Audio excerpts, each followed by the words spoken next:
최근 코로나로 인한 경제 위축에도 백화점 매출이 대폭 증가했다고 해요. 심지어 샤넬, 프라다 등의 명품 매장에서는 문을 열기 전에 매장 앞에서 대기하다 문을 열자마자 달려들어가서 오픈런이라는 신조어가 생기기도 했어요. 매년 명품 가격이 오르는데도 왜 명품에 대한 수요가 늘어나는 것일까요? 베블렌 효과는 가격이 오르는데도 일부 계층의 과시욕이나 허영심 등으로 인해 수요가 줄어들지 않는 현상을 말해요. 이는 미국 사회학자 베블렌의 저서 유한계급론으로부터 나온 개념이죠. 베블렌 효과에서의 과시적 소비를 하는 행태는 일반 사람들과는 신분이 다르다는 점을 과시하려는 부유층이나 이를 모방하려는 유사, 신흥 부유층에 의해 주도돼요.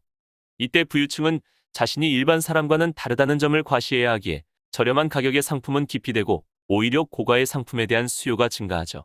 실제로 값비싼 액세서리나 명품 가방 등은 경제 상황이 악화되어도 수요가 줄어들지 않는 경향이 있어요. 일반적으로 물품의 가격이 오르면 수요가 줄어든다는 것이 경제학의 일반적인 원리지만 베블렌 효과가 나타나는 경우 물품의 가격이 오를수록 오히려 수요가 더 증가해요. 한편 밴드웨건 효과는 미국의 하이벤스타인이 발표한 이론이에요. 유행에 따라 상품을 구입하는 현상으로 편승효과, 유행효과라고도 하죠. 이때 밴드웨건은 축제 행렬의 가장 앞에 위치하는 악대 차량을 의미해요. 따라서 밴드웨건에 올라탄다는 것은 시류에 편승한다는 의미로 유행을 따르는 소비 방식을 이야기해요. 밴드웨건 효과에 따르면 사람들의 소비에는 합리적인 의사결정이 적용되지 않고 다른 사람들의 소비 방식이 영향을 미쳐요.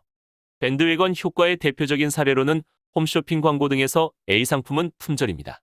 비만 남았습니다 등의 문구로 구매를 결정하는 것이나 허니버터칩이 SNS상에서 인기를 얻자 연일 품절 현상을 겪은 것 등이 있어요. 이처럼 베블렌 효과와 밴드웨건 효과는 수요와 공급이 반비례한다는 전통적인 경제학 이론과 다른 모습을 설명하기 위한 이론이에요. 그러나 소득에 비례하지 않는 과소비는 결과적으로 개인의 경제적 문제를 야기할 수 있으니 조심해야 해요.